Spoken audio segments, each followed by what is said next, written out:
السلام علیکم ورحمۃ اللہ وبرکاتہ۔ آپ دیکھ رہے ہیں سلاطین محمدیہ اور میں آپ کا ہوسٹ شعیب سیفی۔ آج کا موضوع حضرت خواجہ بہاؤالدین محمد بن البخاری شاہ نقشبند رحمۃ اللہ تعالی علیہ مجمعین ہے۔ موضوع شروع کرنے سے پہلے آپ سے گزارش ہے کہ ہمارے چینل کو سبسکرائب کریں، لائک کریں اور شیئر کریں اور بیل کے آئیکن کو لازمی دبائیں تاکہ ہر نئی آنے والی ویڈیو آپ تک بر وقت پہنچ سکے۔ حضرت خواجہ بہاؤالدین محمد بن البخاری شاہ نقشبند رحمۃ اللہ تعالی علیہ کا اصل نام محمد بن محمد البخاری ہے۔ بہاؤالدین اور شاہ نقشبند کے نام سے مشہور ہیں۔ ان ناموں کی وجہ تسمیہ میں بہت سے اقوال ہیں۔ نمبر 1، آپ کے خاندان کے لوگ کم خواب بنانے کا کام کرتے تھے، اس لیے نقشبند کہا جاتا تھا۔ نمبر 2، کچھ لوگوں کا کہنا ہے کہ آپ کے پیر و مرشد حضرت سید امیر کلال کوزہ گری کا کام کرتے تھے۔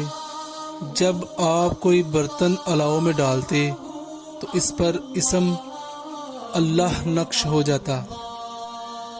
بعض لوگوں کا کہنا ہے کہ خواجہ محمود انجیر فغنوی کے زمانہ سے لے کر حضرت سید امیر کلال تک ذکر جہریہ خاندان خواجگان کا معمول رہا ہے۔ خواجہ بہاؤالدین شاہ نقشبند نے ذکر خفی اختیار کیا، جس سے زبان ساکت ہو جاتی ہے اور اس کا مدار قلب، روح، سر، خفی اور اخفا وغیرہ ہیں۔ اس کی ابتدا لطیفہ قلب سے ہوتی ہے اور ذکر ماسوائے حد نسیان کو پہنچ جاتا ہے، جس کے بعد ذکر خفی سالک کے دل میں ہمیشہ کے لیے قرار پا جاتا ہے اور اس میں نقش ہو جاتا ہے۔ اس وجہ سے اس کو نقش بند کہتے ہیں۔ اکابرین نقش بندیہ میں سے بعض نے کہا ہے کہ اے بھائی، طریقہ نقش بندیہ میں ذکر خدا کو اپنے دل میں نقش کر۔ کچھ لوگوں نے نقش بند کو گاؤں کی طرف منسوب کیا ہے۔ یہ قول نہایت ضعیف بلکہ بے اصل اور کسی کا خود ساختہ ہے، کیونکہ آپ کی ولادت تو تدفین قصر عارفاں میں ہوئی، جسے پہلے ہندواں کہتے تھے۔ پھر حضرت خواجہ کی شہرت و کمالات کی وجہ سے اس کا نام بدل کر قصر عارفاں ہو گیا۔ آپ کی ولادت محرم 718 ہجری میں اس بستی یعنی قصر عارفاں میں ہوئی۔ آپ کا سلسلہ نسب حسینی سادات سے منسوب ہے۔ چنانچہ علامہ کمال الدین حریری نے تبیان الوسائل میں اور روضۃ السلام نے نقل کیا ہے، اور صاحب ارغام المرید نے صفحہ 57 پر آپ کے سلسلہ نسب کو حضرت علی بن ابی طالب رضی اللہ تعالی عنہ تک نقل کیا ہے۔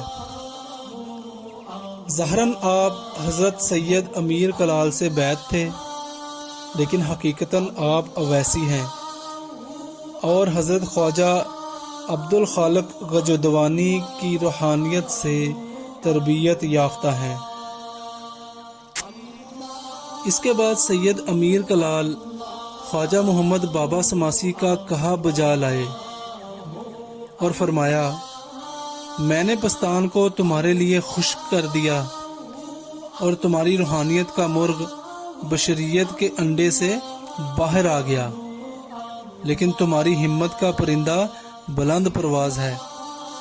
اب تمہیں اجازت ہے کہ جس جگہ سے بھی تمہیں اس کی خوشبو پہنچے اس کی صحبت میں بیٹھو اور اس کو حاصل کرنے میں تقصیر نہ کرو۔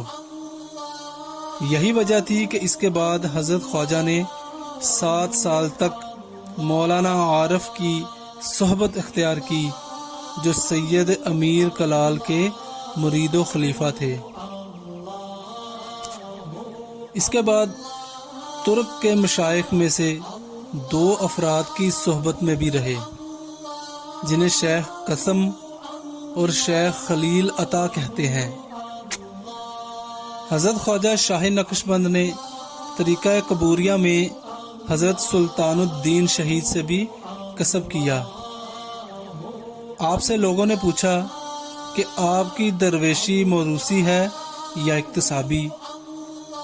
تو فرمایا یعنی اللہ کے جذبوں میں سے ایک جذبہ جنوں انس کے عمل کے برابر ہے، اور میں اس سعادت سے مشرف ہوا ہوں۔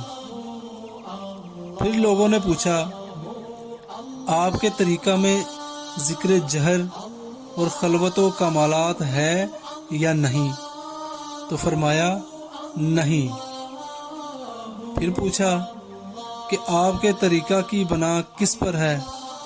فرمایا انجمن میں خلوت، بظاہر مخلوق سے تعلق اور بباطن حق کے تعالی کے ساتھ۔ حضرت خواجہ علاء الدین عطار عطر اللہ روحہ بیان کرتے ہیں، ایک دن حضرت خواجہ ابو یوسف نے حضرت خواجہ نقشبند سے التماس کی کہ اپنے قدم سے فقیر کے باغ کو مشرف فرمائیے جو سفید منہ میں واقع ہے۔ خواجہ نے اس کی التماس کو شرف قبولیت بخشا اور اپنے درویشوں کے ہمراہ ان کے باغ میں سفید منہ کی طرف چل دیے۔ 2 روز وہاں قیام فرمایا۔ تیسرے روز درویشوں کو صحبت خواجہ میں خوان خوش و خرم میسر آئے۔ ظہر کی نماز ہوئی، تمام لوگ نماز میں مشغول ہوئے۔ مولانا ابو بکر کو امامت کا حکم فرمایا۔ تکبیر تحریمہ کے بعد کچھ وقت گزرا، مولانا سے کوئی حرکت صادر نہ ہوئی۔ خواجہ بزرگ نے فرمایا اس کو ممبر سے باہر لے آئیں، اور خود نماز کے لیے مشغول ہوئے۔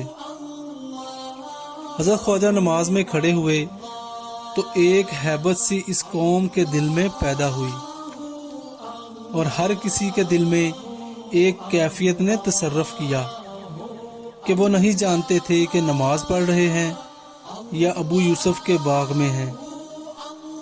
تقریباً 70 افراد وہاں موجود تھے، اور ہر کسی پر ایک ہی حالت طاری تھی۔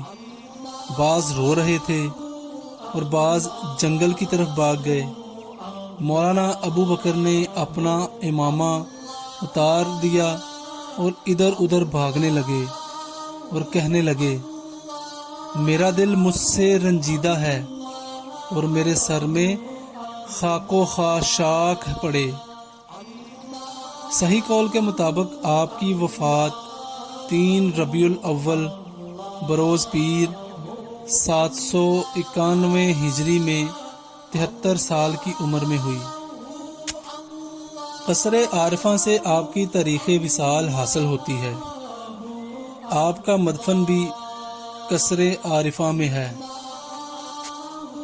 امید کرتے ہیں کہ آج کا موضوع آپ لوگوں کو پسند آیا ہوگا۔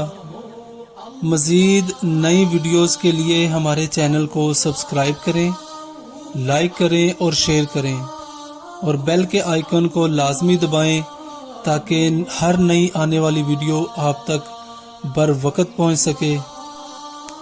اپنے ہوسٹ شعیب سیفی کو اجازت دیجیے۔ السلام علیکم ورحمۃ